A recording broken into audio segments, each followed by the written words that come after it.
नमस्कार, capital TV देख रहे हैं आप। मैं हूं आपके साथ पूजा। लोकसभा चुनाव के कल नतीजे सामने आ जाएंगे। सुबह 8 बजे से वोटों की गिनती शुरू हो जाएगी, लेकिन उससे पहले एग्जिट पोल के जो आंकड़े सामने आए हैं उसको लेकर विपक्षी पार्टियों ने कई तरह के सवाल खड़े किए हैं। विपक्षी पार्टियों का ये मानना है कि एग्जिट पोल कल गलत साबित होंगे और सरकार विपक्षी गठबंधन की बनेगी। लेकिन सबसे ज्यादा कंफ्यूजन अगर एग्जिट पोल को लेकर कहीं है तो वो है महाराष्ट्र को लेकर। महाराष्ट्र को लेकर विपक्षी गठबंधन का दावा है कि उनकी सीटें जो दिखाई जा रही है उससे ज्यादा आएगी। दरअसल महाराष्ट्र में 48 सीटें हैं और विपक्षी गठबंधन ये दावा कर रहा है कि उनको 35 से 40 के आसपास सीटें आएगी। लेकिन क्यों इतना ज्यादा कंफ्यूजन बना हुआ है, क्या कुछ चल रहा है महाराष्ट्र की राजनीति में नतीजों से पहले, इसी पे चर्चा करेंगे। मेरे साथ जुड़ेंगे कैपिटल टीवी के editor in chief doctor Manish Kumar और एग्जीक्यूटिव एडिटर राजीव जी। सर, जो ये एग्जिट पोल के आंकड़े सामने आए हैं लेकिन विपक्षी गठबंधन इसको मानने के लिए तैयार नहीं है, क्या लगता है ये आंकड़े नतीजों में तब्दील होंगे? देखिए, हमने कुल मिलाकर के 5 जिसको बहुत ही ऑथेंटिक माना जाता है उसके आंकड़े हमने लिए हैं। एक्सिस माई इंडिया एनडीए को 28 से 32 सीटें दे रहा है, जन की बात 36 दे रहा है, सी वोटर 22 से 26 दे रहा है, चाणक्य 33 दे रहा है और ईटीजी 26। और अगर इंडी गठबंधन की बात करें, जो सी वोटर है वो 25 सीटें दे रहा है। ठीक है, लेकिन कुछ जिस तरीके से जन की बात या टुडे चाणक्य सिर्फ 15 दे रहे हैं, ये भी मुझे लग रहा है कि बड़ा ही एक्सेस है। हम लोगों ने भी बहुत सारे लोगों से बातचीत की और जो वहाँ पे जो प्रैक्टिकल प्रॉब्लम्स वहाँ की इंडी गठबंधन के लोगों को आई है उसको समझना ज़रूरी है और इसलिए हम लोगों को लग रहा है कि ये जो आंकड़े हैं वो फेल होंगे। इससे कहीं ज़्यादा सीटें महाराष्ट्र में भारतीय जनता पार्टी एनडीए गठबंधन को आएगा। क्यों? पहली चीज़ कि जो एनालिसिस करने वाले लोग हैं उनका एक तो कुछ मानना, कुछ उन्होंने माना है जो कि ये कि उद्धव ठाकरे के जो कमिटेड वोटर्स हैं वो हिले डुले नहीं हैं। एक दूसरा, शरद पवार की पार्टी जो टूट के आधा से ज़्यादा चली गई एनडीए में, शरद पवार के भी जो डिवोटेड वोटर्स हैं वो भी उनके साथी हैं। अच्छा, चलिए इस आधार को भी मान लेते हैं, लेकिन एक चीज़ वो लोग एक्सप्लेन नहीं कर पा रहे हैं और एक चीज़ जिसके ऊपर किसी का ध्यान नहीं गया है, वो पहली चीज़ ये है कि उद्धव ठाकरे के साथ तो लोग हैं, लेकिन ऐसे कई लोग मिले हैं जिन्होंने कहा कि हम तो उद्धव ठाकरे को वोट देकर के आए हैं और जाकर के उन्होंने वही तीर धनुष के ऊपर जाकर के वोट करके चले आए। मतलब चुनावी निशान को लेकर यस, ये प्रॉब्लम शरद पवार गुट, शरद पवार के फॉलोअर्स और शिवसेना उद्धव ठाकरे उबाटा जो है उसके वोटर्स के साथ सामने आया, क्योंकि ये लोग तो निशान के ऊपर वोट कर रहे थे।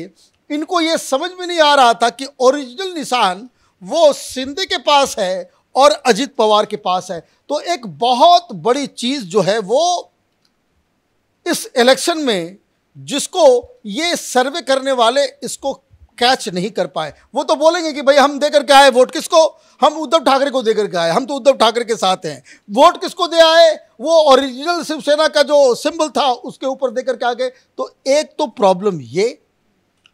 दूसरा प्रॉब्लम, जो उद्धव ठाकरे के जो हिंदुत्ववादी जो जितने भी वोटर्स हैं, वो जहां उद्धव ठाकरे नहीं हैं उन्होंने वोट नहीं किया एनसीपी को और कांग्रेस पार्टी को। ये भी एक बहुत बड़ी समस्या जो इंडी गठबंधन को वहाँ पे मिला है, क्योंकि वहाँ बहुत सारी चीज़ें हो रही थी, लेकिन प्रधानमंत्री के दौरे की वजह से, जैसे मैं एक एग्जांपल देता हूँ, कोई मुंबई के अंदर जहाँ उद्धव ठाकरे का सबसे ज़्यादा पावर है वहाँ भी इस तरह का कन्फ्यूज़न था। लेकिन जब एक साथ रैली होती है, और इसमें ये मानना पड़ेगा राज ठाकरे का वो जो भाषण है महाराष्ट्र के हर व्यक्ति के फ़ोन पे था। राज ठाकरे के साथ भी बहुत सिंपैथी है। बाला साहब ठाकरे का उत्तराधिकारी कौन है, वो सारी चीज़ें जब तक साथ में ये लोग थे, लोगों को यही लगता था कि राज ठाकरे, तो राज ठाकरे, प्रधानमंत्री मोदी, शिंदे, ये सारे लोग जब एक साथ मुंबई में इन्होंने रैली की तो वहां का माहौल पूरी तरीके से बदल गया। ये जानकारी ये सारे लोगों के पास है, लेकिन फिर वही बात कि इन लोगों को लग रहा था कि वोट, देखिए, समर्थक होना और वोट को ट्रांसफर कर देना। आप ये देखिए, ये बहुत सारे प्रॉब्लम, जैसे बिहार के अंदर भी बहुत सारे ऐसे जो नीतीश कुमार के हार्डकोर वोटर थे, उन्होंने चिराग पासवान की पार्टी को वोट नहीं किया। ये इस तरह का जो कॉम्पिटिटिवनेस जो होता है, और प्रधानमंत्री उद्धव ठाकरे के जो मेन वोटर्स जो हैं वो बेसिकली हिंदुत्ववादी थे। अब आप जहां पे नहीं खड़े हो वहां वो किसी एनसीपी के उम्मीदवार को या कांग्रेस के उम्मीदवार को तो वोट नहीं देने वाले। वो तो कहेंगे कि भाई हम उद्धव ठाकरे के साथ हैं, उद्धव ठाकरे हमारे लीडर हैं, लेकिन वोट वो कांग्रेस को दे आए, ये ट्रांसफरेबिलिटी, उसमें एक दिक्कत हो गई।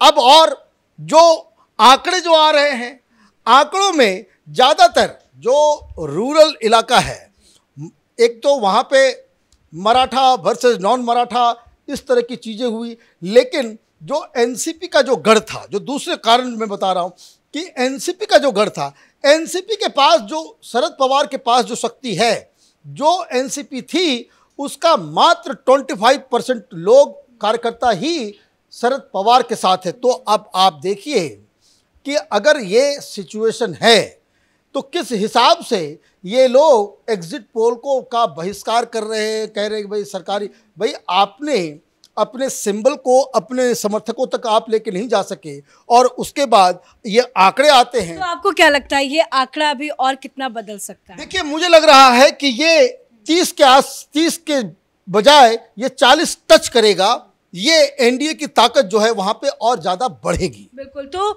जो चुनाव के पहले हमने तब्दीलियां देखी, चाहे वो असली शिवसेना नकली शिवसेना की लड़ाई हो, उद्धव की पार्टी का टूटना हो, या शरद पवार की पार्टी से अजित पवार का अलग होना हो, पार्टी के सिंबल को लेकर एक कंफ्यूजन जो है वो एग्जिट पोल में नजर आ रहा है। लेकिन सर, ये जो आंकड़े हैं, अगर जैसा कि सर ने बताया कि ये 30 का आंकड़ा 40 तक टच कर सकता है, तो ये महागठबंधन, विपक्षी गठबंधन का क्या होगा? देखिए, विपक्षी गठबंधन के नेता अभी से इस बात के लिए चिंतित हैं, और जो सवाल उठाया जा रहा है उसी कंफ्यूजन को आगे बढ़ाने के लिए उठाया जा रहा है, ताकि कांग्रेस की इसमें बड़ी भूमिका दिखाई पड़ रही है।